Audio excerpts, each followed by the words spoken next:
If I end up with a Pierre Poilievre majority government, I would do this. And if I end up with a Mark Carney majority government, I would do this. This is an important piece of investing and of being a professional in the space. I'm going to present kind of like a matrix on the likely outcomes that I could see and sort of like what would happen as a result of them. Where do each of these parties fall on key issues regarding housing? The cost of living is still a more important issue for Canadians. Repeat home buyers for the first time are actually taking on more debt relative to their income than first-time home buyers. The Bank of Canada modeled out potential pass-through of tariff costs to inflation, shows that Canada would actually see the largest drop in GDP around the world. Happiness in Canada has fallen substantially. We actually saw the weakest start to the year that we've seen in 15 years. Do I think that we'll see an increase in transactions in April? I think it's going to be a really tough year for most businesses, but especially for the real estate profession. Hey, everyone. Welcome back to the monthly market call. Going to talk a little bit about the market. I'm going to talk a little bit about elections. Going to talk not as much as I did last month about tariffs, simply because I feel like the short-term uncertainty is probably Canada's response to said tariffs, which is going to be determined by our election. And so we'll talk a little bit about that. I'm just going to get my presentation up here. The key themes that I'm going to talk about today and the key themes that I think for the next quarter are tariffs, obviously, but I think, my analysis on that was pretty much exhausted in the last month. And I don't think it needs more analysis. I think it's kind of just a waiting game, but it is still a key theme. We're kind of just waiting to see what happens on April 2nd. And then also, segueing to the second key theme, which is the election that we're going to see in Canada, what Canada's response is going to be to that. And I'm going to talk a lot about the election today. I'm going to try to make it not political at all, but really goal here to be analyzing the range of potential outcomes, because that is how we model our decisions as real estate professionals, and how we can help our clients model their decisions as real estate professionals. And then the next one is recession, which I think, regardless of who gets elected, Canada is probably already in recessionary territory, and is likely going to continue to do so. This would happen independent of tariffs, although tariffs are likely going to exacerbate it. And the central bank is really in a hard spot because we'll talk a little bit about it, but basically, a couple of economists are mentioning that they're kind of running out of room. We are seeing inflation heat up a little bit. And so the central bank in Canada is running out of room a little bit to cut, or to have further room to cut should we need a more strong response to any recessionary issues that we might see. So let's talk about uncertainty. So one of the key things that I want you to think about is, right now, I'm going to present a couple of charts that illustrate this to you, but right now we're seeing one of the worst starts to a housing market that we've ever seen in the GTA. And the reason for this is really because Canadians respond to uncertainty by pausing major purchase decisions. And so right now we have tariffs, and we don't even actually know if we have tariffs, but we have the threat of tariffs, and the threat of tariffs that kind of comes and goes away every couple of months. And then we have an election, which will ultimately determine our response to those tariffs. And so we have a couple of different, let's call it milestones that will cross over the next little bit that will remove some of that uncertainty. So you've got your April 1st deadline, which is when Donald Trump has said that these new tariffs are going to happen. And then you've got your April 28th deadline, which is when Canadians are going to go to the polls and vote and decide who their next leader is to deal with said April 1st tariffs. Those two things, at least for the next 30 days, are going to result in basically pure uncertainty for the Canadian consumer. And so I would say I'd be very reluctant myself to be making any major purchase decisions. And I can totally understand why home buyers are also being very reluctant to make any major purchase decisions. The bigger concern from my perspective becomes that we are seeing a little bit of a resurrection of inflation, and we're seeing a potential recession, and that this could put us in sort of like a stagflationary territory. Not that I think that is a likely outcome. I think that probably will end up with disinflation or deflation as a result of recessionary outcomes. But short term, this is kind of a question or a word that's appearing again.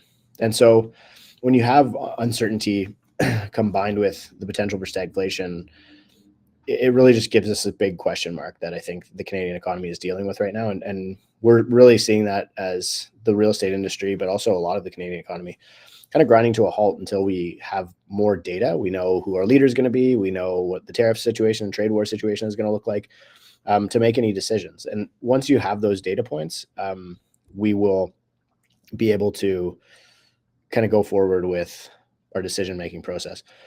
My goal today is kind of just to look at, okay, how is the market responding to this uncertainty? And then also, how can we kind of try and guide our clients and make decisions to cut through some of this uncertainty moving forward. So as mentioned, Canadians react to uncertainty by pausing their real estate purchase decisions. And so the easiest way to look at this is, you saw a rate hiking cycle and you saw a huge drop. This is Canadian Real Estate Association stats. You saw a huge drop in real estate transaction volume. And then we basically haven't seen a resurrection in real estate transaction volume until after the US election, or sorry, just before the US election, when, things felt kind of normal, right? We weren't really dealing with a lot of central bank volatility. Central banks started to cut again. And then, you got your November election, you got trade war threats, you've got Canada really being at the center of this trade war. And this has caused basically a collapse in transaction volumes again, heading into 2025. So I'm going to start off with the election, just to get the politics out of the way. So one of the key tools that I use to think about this is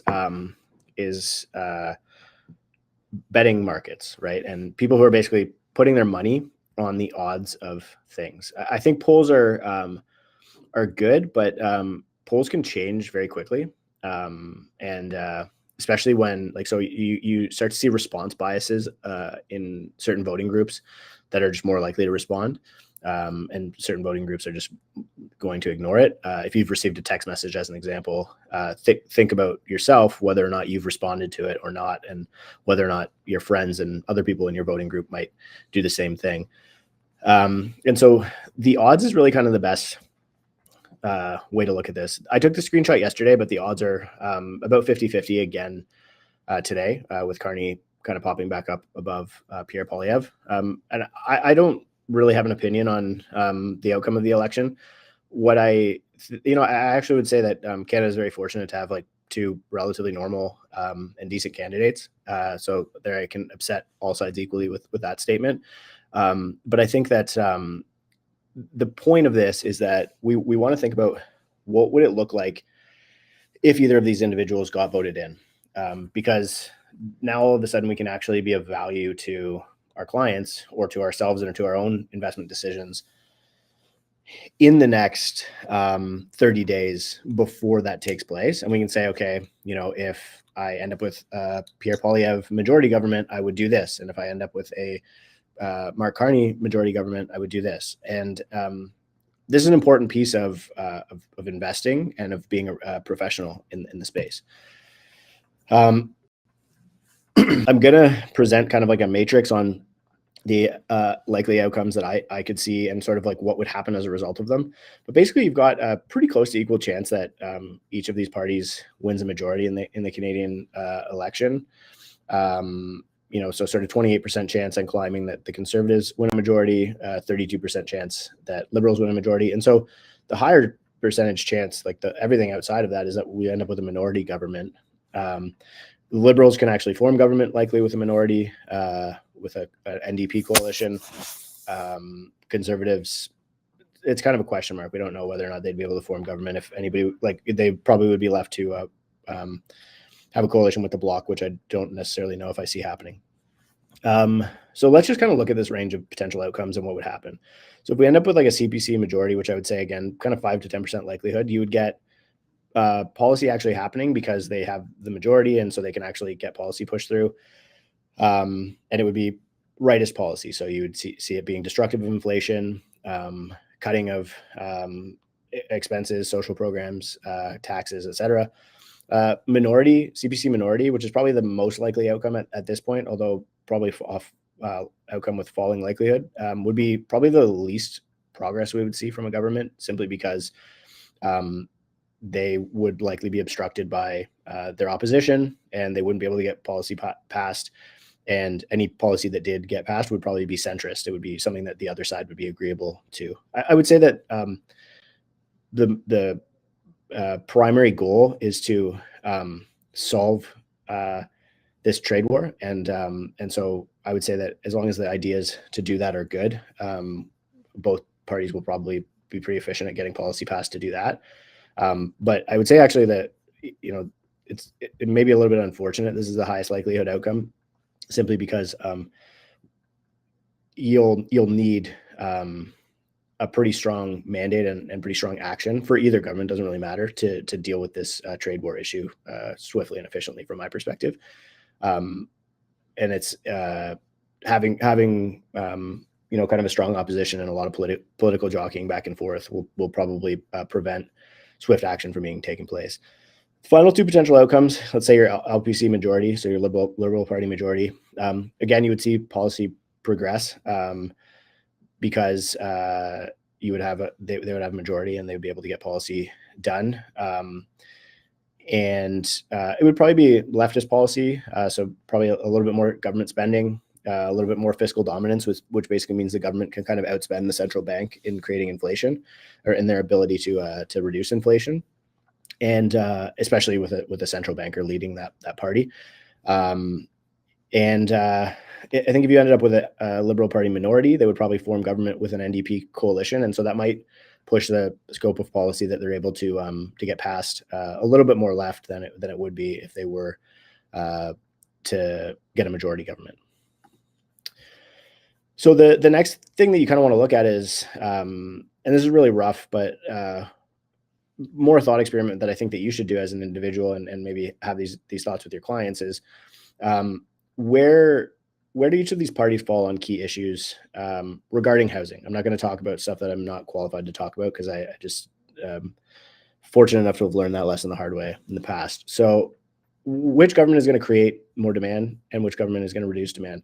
The easiest way to think about demand is, the Bank of Canada observed it in their Q1 monetary policy report in 2024. Rent growth is driven by population growth. Population growth is driven by immigration, and immigration is basically, we have permanent residents, and then temporary foreign workers and non-permanent residents. We've had Pierre Poilievre come out and say that he is going to reduce immigration. We've had the Liberal Party bring on an advisor from the Century Initiative, which mathematically, if you look at it, would see Canada's population growing in like the mid 1% range per year, which is pretty much what we've seen for the past couple of years. Last year was like 3%, which most people seem to agree was high. 1% is not, the 1% range is not something that is unheard of. But that's really our demand source in Canada: is more people, less houses. And then the regulation side is kind of the other side of the coin, which is, how much are we going to get out of the way of municipalities, home builders, et cetera? Like, let's call it cut red tape or build capacity to get more houses built. And I think Pierre's presented a lot of, he was housing minister during the Harper's term. We can probably borrow a lot of policy concepts. I imagine we'll see policies from both of these groups, and that would be a good time to revisit this thought experiment. Is who's going to stimulate demand more, who's going to stimulate supply more, and kind of move these parties up and down in where those might fall, so that you can establish sort of this box of, okay, I think we can safely assume that we won't see a huge change in demand. Population growth might stay the same. It might come down a little bit, and we might see either a small increase in regulation, although I would actually imagine the Liberal Party will probably move to less and less regulation throughout the presentation of their platform, and then from this you can model what our housing market might look like under each government moving forward.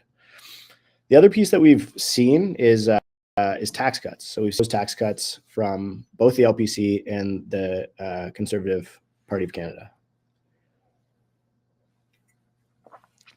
They came both on the same day, I think.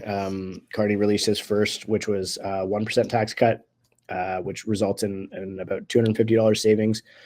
And the Conservative Party came back with different messaging. They made it sound like it was, well, not made it sound like, but it was a 15% reduction in the total tax burden for individuals. But it is really only a 2.25% cut to the tax rate. So you have basically, and I will say again, to kind of go back to the beginning of this, one of the benefits of a close election is that you have governments who are really pushing for policy and almost competing for policies that most benefit the end consumer. And so we basically have governments competing over who can impress us most with their tax cuts. And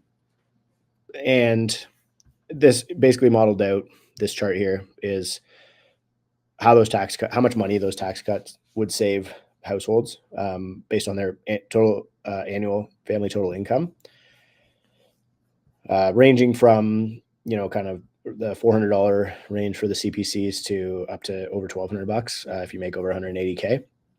And similarly, I think it was about $250 in the lowest tax bracket for LPCs, up to about $600 in the highest tax bracket. The distribution of this is that the LPC's cut really would benefit more, have a more relative benefit on people towards the lower end of the income spectrum, and the CPCs would have a large benefit to people kind of in the middle or higher end of the income spectrum. Thinking more about the election specifically than policy, this election is really interesting, and it'll be important to observe as professionals to, again, try and model that potential outcome. Is that Canadians are going to decide based on the policy or issue positions of the parties more than their party loyalty. So in 2021 election, the policy or issue positions was the second most important thing to people, and so you can see here at the top, it was 28% of their decision-making process, and in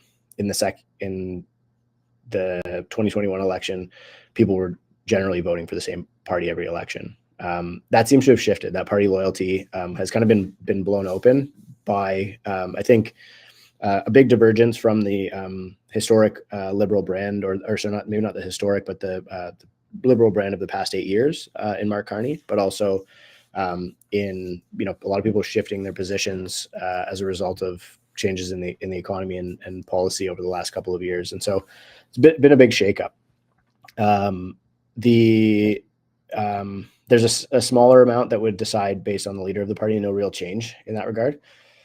And so I would say that this is really going to be, and this is why I think polling is, and thinking about the election based on polling is very premature at this point. We still have 2 debates and a month of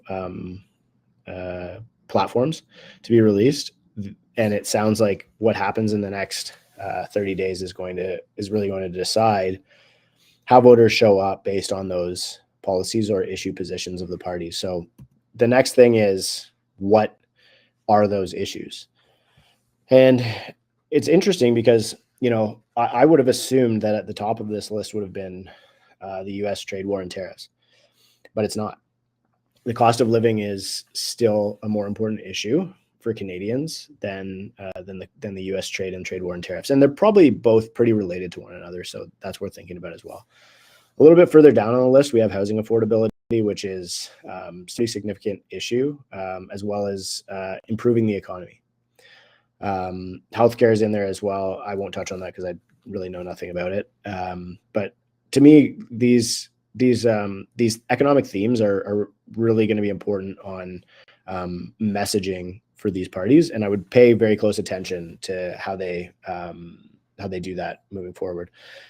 One of the things that we're going to do is we're going to release very thorough analysis on housing policy and economic policy, and their and almost like a housing policy scorecard for each of these parties as it comes out.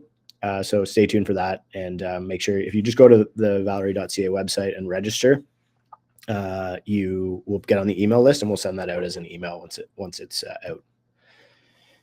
So again, I want to bring your focus to this housing affordability thing, virtually unchanged in its importance between the last election. So I want you to think back to the 2021 election and how much we were talking about housing, and how much progress has been made, or how much policy, and maybe not progress depending on your perspective, but how much the policymakers have really been focusing on delivering results in that, or delivering policy ideas in that since the last election. Because it is still an equally important issue, actually slightly more important, but an issue of comparative importance as it was in the 2021 election. And then I want you to take that and multiply it by at least 2 for how important this cost of living thing is going to be for Canadians. And so we're really going to focus on cost of living and housing affordability in our analysis, simply because I know very little about global trade and U.S. trade war and tariffs. A lot of other people have been far better at analyzing that than I have.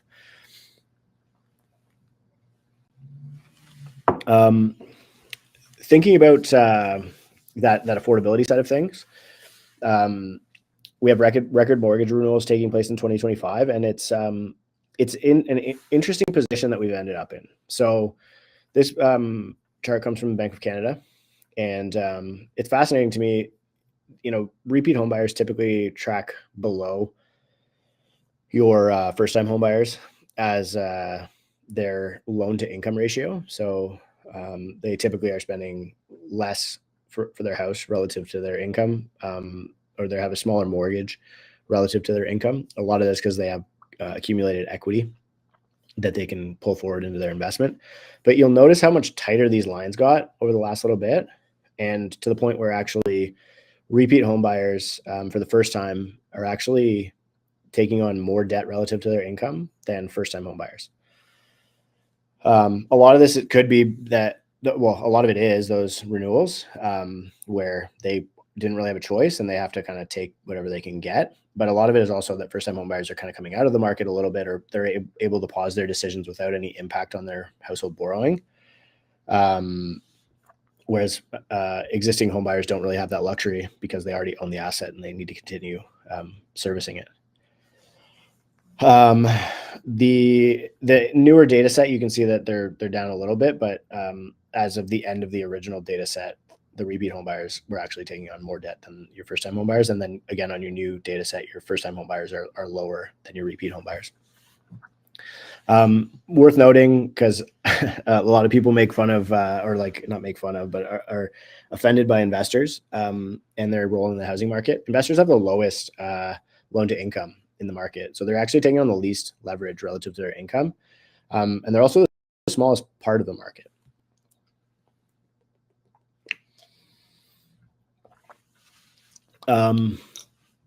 The next piece is looking at total credit trends. I would say like this looks alarming if you kind of just look at from the COVID peak to like the spike.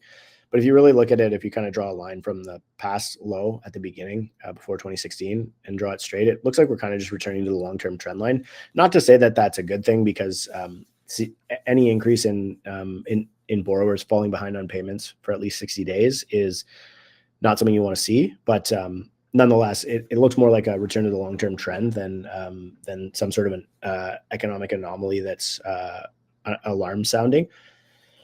That being said, I would say the recourse environment is definitely different. So banks aren't putting as much pressure on borrowers to fix these problems, and so we might, it's tough to say whether or not the data point is super positive. But all of that being said, My advice to you would be, when you see this, is not to panic, because mortgages after home equity lines of credit are the second lowest piece of that. So you've got mortgage, home equity lines of credit at the bottom, mortgages at the top, unsecured lines of credit above that, automobile loans above that. And again, these are only 0.67% delinquent, so less than 1% delinquent. Credit cards are hitting about a 1% delinquency rate, and installment loans are hitting a 2.28% delinquency rate. And so again, consumers are beginning to default on debt as of Q4 2024. Mortgages are increasing as a portion of that, but again, the sky is not falling yet. Not to say that it couldn't, but it's not yet. The one thing that I mentioned on tariffs that I think is worth thinking about is that the Bank of Canada modeled out potential pass-through of tariff costs to inflation. And not that, like, again, I don't really know a whole bunch about trade policy or, consumption or inflation and consumption, but simply that a sharper increase in inflation means that the Bank of Canada would have a lower ability to reduce rates until they can get inflation under control. And so, if we get a faster pass through, we end up with a short burst of inflation. So basically, if all of these companies that are charging the tariffs immediately mark their prices up by exactly the tariff amount, and the consumer pays it immediately, obviously that's a big increase in the inflation rate, because that's a jump up in price. Whereas if they kind of roll it out slowly, like they say, we're going to eat half of it. Let's say the prices go up by 20, the tariff is 20%, they increase prices by 10%, and they take a 10% hit. So they pay 10% of the tax. That would be kind of your middle scenario, where they kind of pass it through over 2 years. And then the other one would be where they pass it through over 3 years. The interesting part to think about this is that in the long-term outlook, you go all the way out to 2027, the ultimate lower inflation rate actually ends up coming from the faster pass-through of inflation, the faster pass-through of tariffs as inflation. And that's probably because you see a huge jump up in price, and then you see people be like, oh man, I can't afford anything anymore, and they stop buying, right? That's called demand destruction. If demand gets destroyed, then you'll see basically buyers stop buying stuff, and that causes prices to actually disinflate or even deflate, so come down or stop growing. Whereas the more spread out pass through of the inflation would actually lead to a more potential sticky inflation, and potentially, the longest pass through, the 3-year pass through, would be looks like a sticky and almost permanent inflation, where it seems to be flat at like a 0.5% increase. Whereas at least with your 2-year pass through, it's trending down towards the end. All of this to say that, Scotiabank's been pretty critical of the Bank of Canada lately, doesn't think that they're going to cut in the next meeting, thinks that they have overplayed their hand, and has kind of squandered their ability to respond to the trade war in this way because of the potential inflationary impacts of said trade war. Further potential negative impacts, which was observed by Kiel Institute for the World Economy, shows that Canada would actually see the largest drop in GDP around the world as a result of the 25% blanket tariffs across the world, because we are the biggest suppliers. In the last monthly report, we are the biggest supplier of steel and aluminum to the U.S. by a very large margin. Report came out recently. No real good segue here, except maybe that tariffs make us sad. And happiness in Canada has fallen substantially. The plummeted piece is actually from CBC. It's not my title, so don't call me too bearish. But Canadian happiness has basically been falling since 2022. And if you look at it on a broader context, since 2015, where I think we ranked 5th as like the happiest countries in the world. We're now 18th. It's not all bad though. The US is apparently becoming unhappier at a faster rate than us, falling from just below us to 24th place.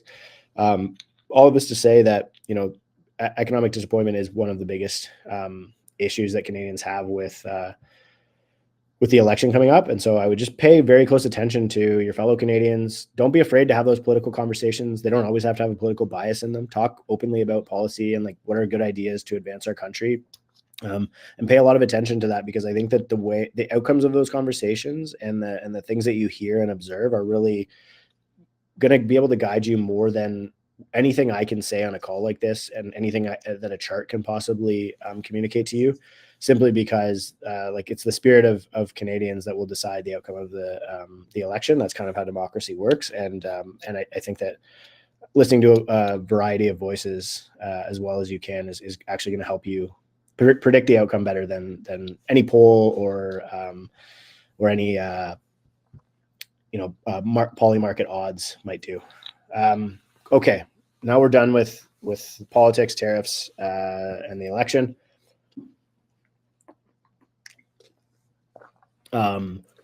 Unfortunately, the market is not done with politics, tariffs, and the election. We actually saw the weakest start to the year that we've seen in 15 years. So this is the worst start to a spring market that we've seen in 15 years. To contextualize that, the only worst performance we've seen in a spring market was during lockdowns.